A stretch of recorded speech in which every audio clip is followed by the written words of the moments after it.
ہیرا منڈی ایک ایسا اندھا کنواں ہے جس کو دنیا جہان کے سیٹھ لوگ مل کر بھی اپنی دولت سے نہیں بھر سکتے۔ عورت رو سکتی ہے، دلیلیں پیش نہیں کر سکتی۔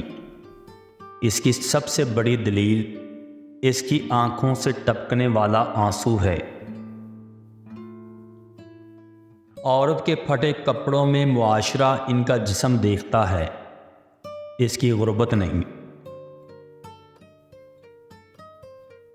میں ایک ایسے معاشرے میں رہتا ہوں جہاں عموماً بڑے گھروں میں چھوٹے لوگ اور چھوٹے گھروں میں بڑے لوگ رہتے ہیں۔ اگر آپ کی زندگی درد کے احساس کے بغیر گزری ہے تو اس کا مطلب یہ ہے کہ آپ ابھی پیدا ہی نہیں ہوئے۔ جب عاشق کے پاس الفاظ ختم ہو جاتے ہیں تو وہ چومنا شروع کر دیتا ہے۔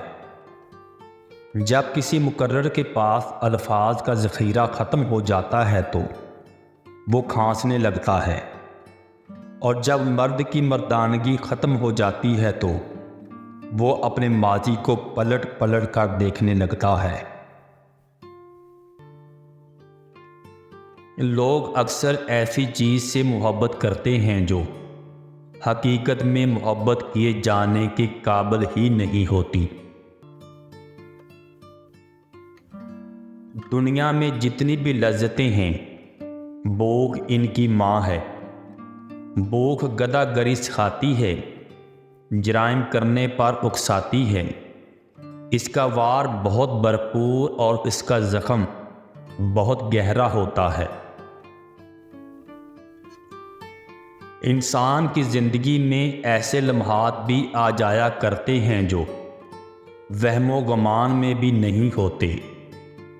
ان کو بسر کرنے کے لیے سب سے اچھا طریقہ یہی ہے کہ ان کو گزر جانے دیا جائے۔ انسان اگر محبت کو ہی نہیں سمجھ پاتا تو میں سمجھتا ہوں کہ وہ حیوان بھی نہیں ہے، کوئی بے حس چیز ہے، جیسے پتھر، جیسے سڑک پر پڑے ہوئے روڑے۔ اس سے زیادہ تکلیف دہ نہیں ہو سکتا کہ آپ کی زندگی آپ کی آنکھوں کے سامنے گزرتی جائے اور آپ اس زندگی کو اپنی مرضی کے مطابق نہ گزار سکیں۔ اگر دنیا میں موجود تمام عورتوں کو برقع پہنا دیا جائے لیکن پھر بھی آپ نے حساب اپنی ہی آنکھوں کا دینا ہے۔